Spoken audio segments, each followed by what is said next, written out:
Hi hello வணக்கம். நம்ம இன்றைக்கி என்ன பார்க்க போகிறோம்னா, புதுசாக டிஃப்ரெண்ட்டாக நம்ம வெஜிடபிள்ஸ் எல்லாம் எதுவும் இல்லாமல் வெறும் இந்த பெரிய வெங்காயத்தை வச்சு மட்டுமே நம்ம ஒரு சிம்பிளாக இருக்கக்கூடிய ஒரு கிரேவி தான் நம்ம பார்க்க போகிறோம். இதை நம்ம தோசைக்கு, சப்பாத்திக்கு, பூரிக்கு இதுக்கெல்லாம் நம்ம அதை சாப்பிட்லாம். ரொம்பவுமே டேஸ்ட்டாக இருக்கும். அதுக்கு ஃபஸ்ட்டு நம்ம பெரிய வெங்காயத்தை இந்த மாதிரி ஒரு ஷேப்பில் கட் பண்ணிவிட்டு அதை நம்ம ஒரு 3 ஸ்பூன் ஆயில் ஆட் பண்ணி அதில் நல்லா சால்ட் போட்டு நல்லா ஃப்ரை பண்ணி எடுத்துக்கலாம்.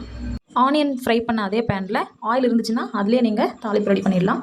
ஆயில் 2 ஸ்பூன் ஆட் பண்ணிவிட்டு கூடவே சீரகம் 2 ஸ்பூன், பெரிய வெங்காயம் பொடி பொடியாக கட் பண்ணி எடுத்திருக்கேன், கூடவே பச்சை மிளகா 3, தேவையான அளவு கருவேப்பிலை, இஞ்சி பூண்டு பேஸ்ட்டையும் 1 ஸ்பூன் இதில் ஆட் பண்ணி நல்லா ஃப்ரை பண்ணி எடுத்துக்கலாம். ஒரு தக்காளியை நல்லா பேஸ்ட் பண்ணி எடுத்து வச்சுருக்கேன், அதையும் இது கூட ஆட் பண்ணி நல்லா ஃப்ரை பண்ணிக்கலாம். கூடவே மிளகாய்த்தூள், மல்லித்தூள், கரம் மசாலா, சிக்கன் மசாலா இது எல்லாத்தையுமே நான் 1.5 ஸ்பூன் போட்டிருக்கேன், அதையும் இது கூட ஆட் பண்ணி சால்ட் 1 ஸ்பூன், தயிர் ஒரு சின்ன கப்பில் 1 கப். இதுக்கு முக்கியமான ஒன்றே கஸ்தூரி மேத்தி தாங்க. அதையும் இது கூட ஆட் பண்ணிவிட்டு நல்லா ஒரு 10 மினிட்ஸ் நம்ம அதை நல்லா பாயில் பண்ணி எடுத்துக்கலாம். ரெடி ஆகிடுச்சு.